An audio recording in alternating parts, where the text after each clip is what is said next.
Thank you. The chair recognizes Representative Hurd for 5 minutes. Thank you, Mr. Chairman. I would like to yield my time to the gentleman from Guam, Mr. Moylan. Gentleman is recognized. Thank you, Mr. Chairman.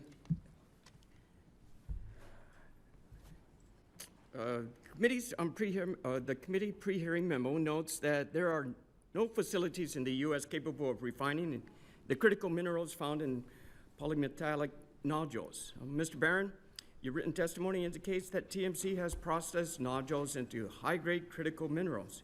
Where are those refinement operations taking place, sir?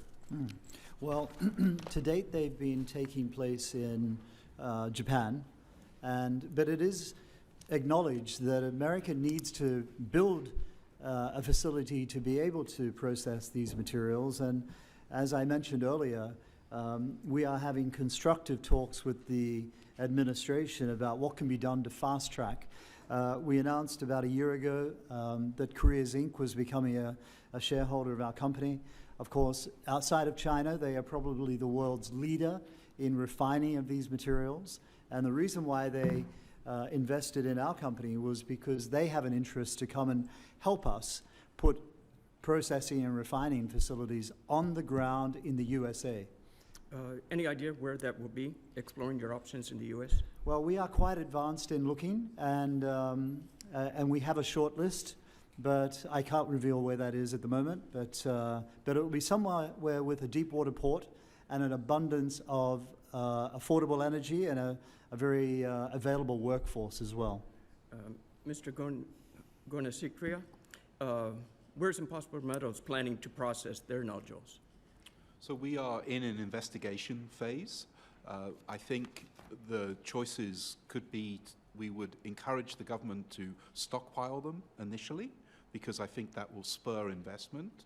But I think there's also the opportunity to use friendly nations, for instance, Japan or potentially even in the Middle East.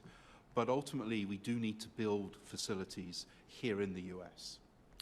Thank you. So also based for both of you, based on our conversations with both TMC and Impossible Metals, the land, power, and water use of current technologies don't make it feasible for small islands like Guam to become critical mineral refinement centers. If refinement centers are not built in Guam or other U.S. territories, what's the actual economic benefit for deep sea mining for our communities? And how many jobs are we talking about here?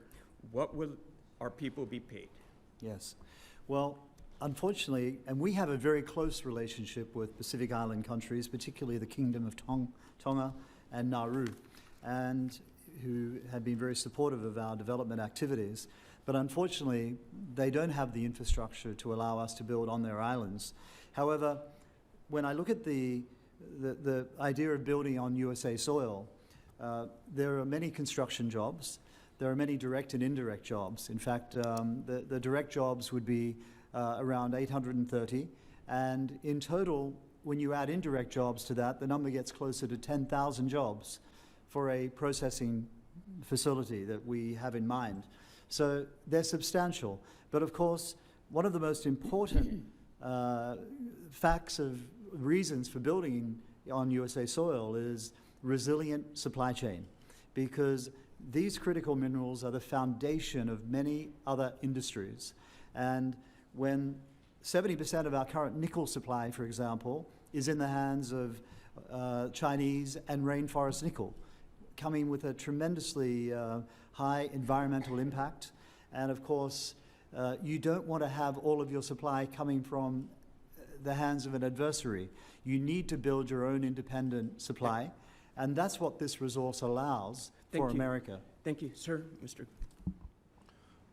I think there will be opportunities around academic institutions. There's a huge opportunity to study and characterize the environment, just as the University of Hawaii has a lot of experience. I think that's an opportunity for the Pacific Islands to build up their expertise and their proximity to the actual resource. Okay. Back.